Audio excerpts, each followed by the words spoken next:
Hello my people, muraho neza. It's me Motari, ni Motari wanyu, umukozi w'abanyarwanda, umukozi wa rubanda.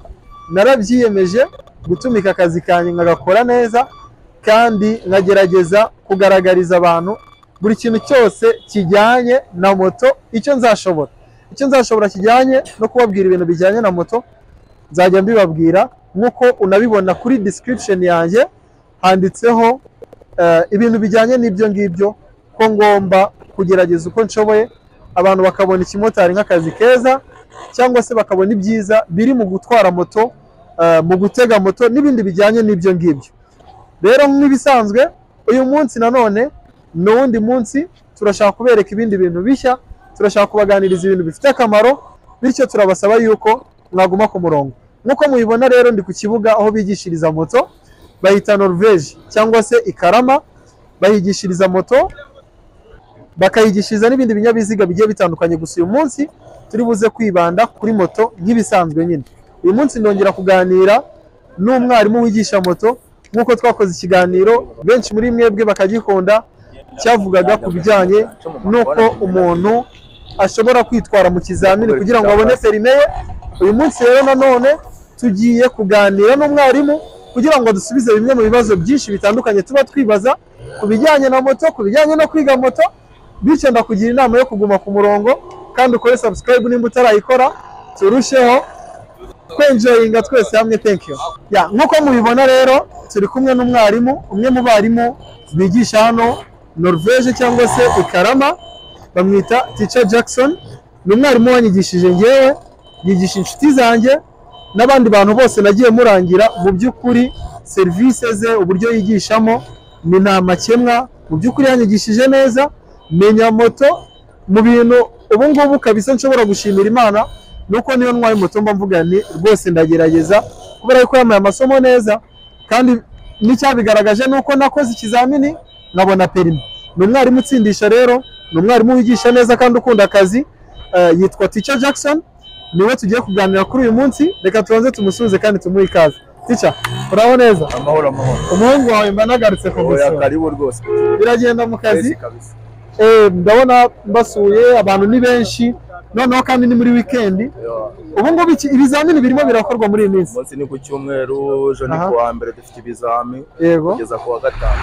Abanyeshuri ubwo baba bagomba kuza kwiga kose. Baraza kwihugura mu kazi. Barimo barabona perime cyangwa byaranze? Ni kwakura. Birakunda no gutsindisha ni rimwe uhita ukabona. Biragenda nta kibazo. Turashima Imana. Nishimiye kongera kuganira nawe. Karibu rwose. Abanyeshuri bamwe bagiye babona ibikorwa mukora, uburyo mwigisha abantu barabishima. Natwe twifuza ko twakongera kuganira kugira ngo bimwe mu bibazo baba bagiye batubaza cyangwa se nawe ibyo bakubaza tube twabiganiraho mu by'ukuri kugira ngo nyine barusheho kugira amakuru yisumbuye ku bijyanye no kwiga moto. Ndumva rero twatangira tukaganira. Abanyeshuri bajya bibaza ese ubundi kuba mwigisha moto ni ikigo cyigisha moto, abantu baraza bakabamo, dusobanurire uburyo nyine abantu bigamo, ese mwigisha gute, nyine ni ikigo cyigisha cyangwa bimeze gute? Urakoze cyane. Yego. Ni ukuvuga ngo hano ukuntu dukora ahanika ni amakoperative. Yego. Ni ikigo abantu bafite ibinyabiziga byabo ku giti cyabo ariko baba mu makoperative. Nk'ubu koperative yawe ni? Ni ngi bayita ku Rugejuru. Ku Rugejuru. Kora Ugejuru. Ku Rugejuru. Ubwo buri muntu aba afite ikinyabiziga cye ariko akaba ari muri kampani ashaka. Hari amakampani menshi ariko nkanjye ubwanjye nkura muri ku Rugejuru. Ku Rugejuru, yego. Ubwo ngiye no kuvuga ngo abantu baba muri iyo kampani ubwo twaba ari abafatanyabikorwa b'iyo kampani. Baba bafite ibinyabiziga byabo. Yego. Abo izo koperative zo zibafasha kuba zabaha ibyangombwa umuntu akagira aho abariza. Akarumva ni koperative nyine. Yego, bakihuriza hamwe bagafatikanya muri bimwe bibagoye n'ibindi nk'ibyo ngibyo. Nuko nguko bimwe. Ntabwo ari ikigo gicumbikira abanyeshuri uvuga ngo biga baba mu kigo. Ni ukuvuga ngo abanyeshuri bose mwigisha ntabwo mubamenyera kuba batura ubundi buzima nko kuba yaza ngo nk'uko yajya i Kavumu araza we akaza ku kibuga mukamwigisha ejo akagaruka ariko gataha iwabo. ubwo ngubwo bivuze ko umuntu wenda uba nko mu cyaro bishobora kumugora. hari nk'abantu bo mu cyaro batari i Kigali bashaka kureba video baramamagara kure pe. Yego uvuga ngo ubwo abashije kuba yumva ashaka kwiga aturuka kure nukuza agakodesha agakurikirana amasomo ye n'ukwezi kumwe. Narabibabwiye rwose nongeye mbisubiremo n'ukwezi kumwe uriga ugakora ikizamu ukitahira. ubwo bivuze yuko aramutse wenda ashaka gukorera nka perime ashaka gukorana namwe ashobora kuza i Kigali ashobora no kudakodesha akaba afite nk'inshuti y'i Kigali akaza akaba ari hafi noneho akajyaza mukamwigisha gutyo kugeza akoze ikizamini agatsinda akibonera perime. ubwo bisobanuke neza yuko nimba ushaka kwiga ukaba ushaka gukorera perime ntabwo ishuri rikugenera aho kuba. ibyo ngibyo urabyimenyera ahubwo icyo bagufasha ni ukukwigisha neza kugeza ubonye perime. kugira ngo rero umuntu mumwigishe asabwa kuba afite iki.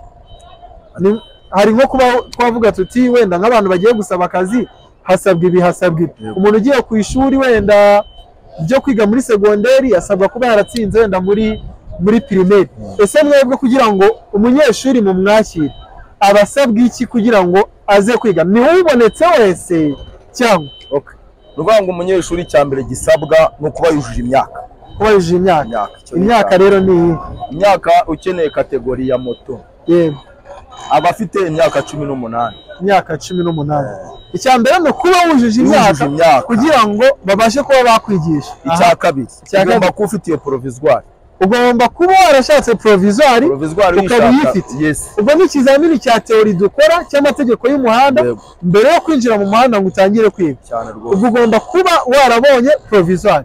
Yego no kuvuga ngo ni provisoire rero wujuje imyaka 18. Utujuje imyaka 18 ntabwo wemerewe kuguha definitive. Yego kuko kugira ngo ukore ikizamini byibuze ugomba kuba ufite imyaka 18. Yego ukaba ufite ubushobozi n'ubushake. iyo ufite ubushake ariko n'ubushobozi bwo buraboneka. ubwo ibyo wakwibandaho cyane ni ukuba ufite ubushake bwo kuba wakwiga ukabona perime ukaba ufite imyaka yabugenewe imyaka 18 kuzamura hanyuma ukaba warakoreye provisoire ukaba ufite uruhushya rw'agateganyo rwo gutwara ibinyabiziga warangiza ukaza ukiga. none se mwakira abantu bo mu bihe byiciro? hari igihe wenda mushaka kuba muvuga muti twakira abasore gusa twakira abagabo gusa ntabwo twakira abadamu. ese mwigisha abantu bo mu bihe byiciro? ni ukuvuga ngo twakira ibyiciro byose bishoboka. ibyiciro byose bishoboka. aba mama n'abamama murabigisha cyane bagatakira perime. baba bari mu muhanda rwose batwara moto kandi batwara neza. Yego kuri icyo ngicyo cy'abamama teacher abadamu mu by'ukuri ni byiza birashimishije tujya tubabona mu muhanda batwaye bamwe na bamwe. ubwo biba bivuze yuko bize bakabona uruhushya rubemerera gutwara ibinyabiziga. ese ubona ubwitabire bw'abadamu mu kwiga moto ruhagaze gute? se baraza ntabwo baza bimeze gute? ubwitabire bwo ntabwo ari nk'abasaza babo. Yego abadamu bo igitsina gore bo baracyagenzamo gake. sinzi nimba ari ubwoba cyangwa se babumva atari ibintu byabo. Yego ariko bo ntabwo ari cyane nk'abagabo. abadamu baraza ariko ntabwo ari cyane. ntabwo ari cyane kandi ubona ko barabishobora cyane rwose. nicyo ushaka kubwira rero abadamu bifuza kuza kwiga baze muri hehe ko tutababona. abasisters bacu abaje yari 10 wenda 10 mu bahungu 50 8 7 muri abo ngabo baje barazibona. murimo buratinya kuza. muze mwige ntabwo turi kubabona. ubona se umudamu aramutse wenda atwara moto akaba ari nk'umumotari wowe wamutega? cyane nta kibazo. zose ni serivisi nk'izindi. abadamu nyine nabo barashoboye. icyo twababwira ntabwo gutwara moto ari ibintu byagenewe kuvuga ngo ni abagabo gusa ngo mwebwe mwiheze.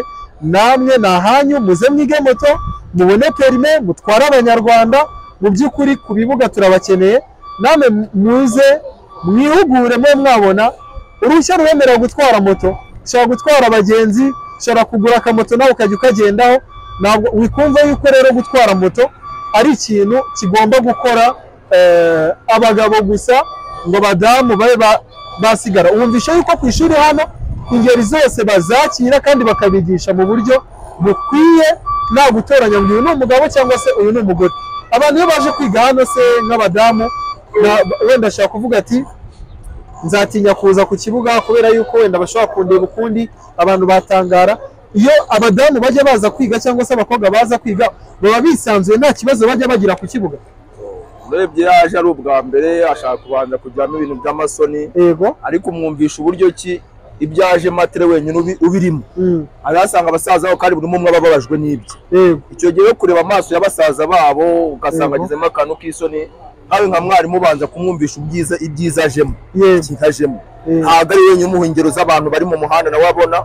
Ushobora no gusanga aje mu kibuga umuntu yateza ari umukobwa, ukabwira ati uriya wagutwaye yayikuye hano, mwumva we yahita yishyiramo cya cyizere cy'uko nawe agiye kwiga agahita. Kandi nkeka yuko nyine abakobwa n'abadamu bafasha nyine kugira ngo mu by'ukuri nyine bumve bisanzuye, babone ko nta kibazo. N'abasaza banyu bashimishwa no kubabona nyine muri kwiga moto, ntimuzabigireho ikibazo. Ubwo wumvisha yuko ingeri zose hano bazakira, waba uri umugabo, waba uri umusore, waba uri umukobwa, waba uri umumama, hano barakwakira kandi bakagufasha bijyanye n'intege zawe kugeza ubonye perime. Hari abantu bashobora kwibaza wenda kwiga moto birahenze, akaba yatinya kuza kwiga moto akavuga ati ndi umukene. Urabizi abantu bamwe na bamwe bashobora gutinya yuko nyine bakavuga bati ubuse amafaranga yo gushaka perime, nyine abantu biyumvisha yuko gushaka perime bihenze. Niki wabivugaho ibyo ngibyo? Baba byavuga nka kwa kundi ngo igiciro cya hano ni nk'icy'umuneke. Ntabwo bihenze. Oya, ibiciro ntabwo bihenze. Nuvuga ngo ku bushobozi bwawe ufite, yego, wiga moto. Ku mafaranga umuntu ashaka kuba afite, ubu n'umuntu ufite 2 ashobora kuza mukamwigira, aridagadura, araza akiga perime akayibona kuri 2 byiwe. Ubwo ni ukuvuga ngo nabo bandi baba badafite ubushobozi burenze icyo dushaka kubabwira, wenda hari nk'umuntu ushobora kuba akora akazi niba bahembwa 50,000 cyangwa 30, ushaka kuvuga uti njyewe niyemeje kuzajya nza kwiga moto, ukavuga uti nzajya mfata byibuze 5,000 mu cyumweru mbigenera kwiga moto. Icyo gihe nawe ushobora kuza bakajya bakwigisha kandi ukageraho ukayimenya. Sibyo byinshi cyane rwose, ibyo ngibyo birashoboka cyane. No kuvuga ngo ikibazo cy'ubushobozi abantu kuba bagira ubwoba ngo birahenze, abantu bose bashobora kuba baza bakiga kandi mwitinya rwose. Ni ukuvuga ngo ahangaha nta mafaranga ari limite umuntu avanga afatiyeho. Ayo ufite waza ubushobozi bwawe uri kundeba bungana, ufite gahunda yo kuza kwiga, warabonye provisoire, ngwino wigemo. Tuzakwigisha kandi tukwigishe neza, we inyungu uzazibona nyuma uko uri kubitekereza ko bidashoboka. Birashoboka ubu tuvugana. Ari nk'umuntu n'urugero uba wibaza ati Norvège ni kure, kuza kwiga biramvuna, nyine ukabona acitse intege zo kuba yaza kwiga. Abantu nyine bashobora kwiyumvisha yuko ahantu hari ishuri ryo kwiga moto ari kure bidashoboka. Nicyo ushaka kubabwira abo ngabo? Ruvuga ngo Norvège, hari abajya bambaza ati Norvège nanga twe dukorera i Kigali. Wenda nk'abantu bo mu ntara ushobora gusanga wenda bitewe n'akazi akora cyangwa se bitewe n'uburyo we yumva kuba yava muri famiye akazi Kigali byamugora. Aho hafi ahantu bigisha moto wigira ubwoba ko ntuzajya bazaguca amafaranga menshi. Gerayo. Ejo niduhura warabonye perime ukambwira ati uriya muntu aramubonye akambwira ukiza cya moto, uzantwara kandi uzambwira ko ibyo bintu byakugiriye akamaro. Nihakubera kure jya hafi aho, yego, ariko wigemo. Wivuga ngo ahantu ni kure, reba hafi hashoboka, shaka yego hafi wigemo. Ariko mu by'ukuri nyine nta n'ikintu gikomeye ushobora kugeraho utakivunikiye cyane rwose. Noneho abantu rero, hari abantu nk'ubu ngubu bashobora gushaka perime ariko akaba afite akandi kazi akora, ugasanga wenda hari igihe bishobora kumugora. Ni gute wagira inama umuntu ufite akazi kandi akora akaba atabasha kuboneka buri munsi ariko akaba yifuza kwiga moto? Ese asezera akazi abigenza ate mu by'ukuri kugira ngo abe yakwiga moto? Oya, yisezera akazi. Akazi niko kamaye amafaranga. Ariko kwiga moto? Oya, kwiga moto azaza. Kwiga moto ntabwo ari gufata umwanya munini. Ni ukwigomwa, buri muntu wari wese arigomwa. Natwe mu gitondo dufite abanyeshuri b'ikizami saa 11 n'igice tuba turi hano. Za mu gitondo kugira ngo wa munyeshuri bukora ikizami tumure kumuhugura ajye mu kizami ameze neza. Nawe muntu uri mu kazi ako gapoze ufashe nimba utari kure nyarukira ku kibuga iminota 10 yonyine uze wicare kuri moto n'agasirikirasiyo kamwe uce mu gakona rimwe ujyane demarage ubundi wisubirire mu kazi. Nta mvune zirimo nta n'ikindi kintu kiba kirenze kiraho ngaho ubundi wigire mu. Ashobora no kuvuga ati nzajya niga muri weekend wenda ntakoze akiga amasaha wenda yiyongereyeho yisumbuyeho akavuga ati nzajya niga muri weekend nimba ari kuzajya yiga iminota 10 buri munsi cyangwa 20 akavuga ati nzajya niga isaha n'igice muri weekend. Mu by'ukuri ndakeka bishobora kumufasha akaba yamenya moto. Ubwo ngubwo ni kuvuga ngo niyo waba ufite akazi wowe iga moto uko ubonye umwanya ugerageze buri muntu wese niwe umenya kwipangira bijyanye n'ubuzima bwe bwa buri munsi. Ukavuga uti wenda ngiye mboneka ku wa gatanu no ku wa gatandatu ukajya uza ukanyaruka ukiga moto. Mu by'ukuri bishobora kuba byagira gute, bishobora kuba byagufasha kandi bikazakugirira akamaro mu gihe kizaza. None se ashobora kuba afite teacher, hari abantu nyine ashobora kuba afite akazi akora akaba abona yuko wenda atari ngombwa kuri we kuba yakwiga moto, akabona ni ibintu nyine byaba ari ukumutesha igihe cyangwa se ni akazi gasuzuguritse, ni ibintu biri aho ngaho. Mu by'ukuri ni ihe nama ushobora kugira abantu bagifata umwuga wo gutwara moto cyangwa se kuba wakwiga moto n'ibintu biri aho ngaho biciriritse?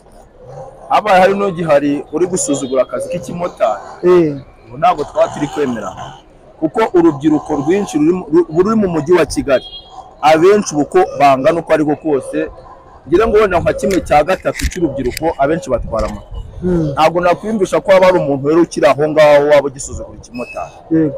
Reba nka mu gitondo tujya mu kazi we muntu runaka yubuze imodoka ngira ngo itufatamo ngaho ibaze abo bantu noneho badahari aho kazi kakorwa gake, ahubwo ikimotari iri cyubahwe. Ikimotari cyubahwe kubera yuko gifitiye abantu akamaro. Cyubahwe rwose, kuko ibaza mugana abantu bose batwara abantu ku kazi. Reba ikimotari abantu gitunze mu buzima bwa buri munsi. Umuntu yarangiza akavuga ngo aragasuzugura. Mu by'ukuri ni akazi keza, wenda n'uyu munsi ashobora kuba afite akazi ariko ntawe wamenyeje, ariko yibitseho peyini isaha n'isaha biramutse binanze yaza mu muhanda agakora nk'abandi bose. Natwe dukora ikimotari kandi tubayeho turitunze mu buzima bwa buri munsi. Bityo rero nusuzugura akazi k'ikimotari kandi gashobora kuzakugeza kure. Murakoze teacher, reka tugushime cyane. Mu by'ukuri wenda mbere yuko dusoza twagusaba yuko wabwira abantu nimero yawe kugira ngo umunyeshuri wese uzagize hano Norvege wabonye ino video ajyaza umwigishe, kubera yuko uri umwarimu mwiza waranyigishije wigisha n'izindi nshuti zanjye. So ndumva babwira nimero yawe uburyo bashobora kukubonamo nyine baramutse bagukeneye. Nimero ni ya yindi ni 0782 72 8 6 5 0782 72 8 6 5 yego 0782 72 8 6 5 Teacher ukoresha WhatsApp se WhatsApp yaguhamagara yakwandikira kuri WhatsApp hose. No umuticha w'umusirimu arasobanutse, wamushaka kuri WhatsApp wamushaka he kabisa. No umwarimu ushoboye, niba ushaka kwiga ukamenya moto kandi mu gihe gitoya uzamuvugisha. Teacher murakoze cyane, Imana ibahe umugisha.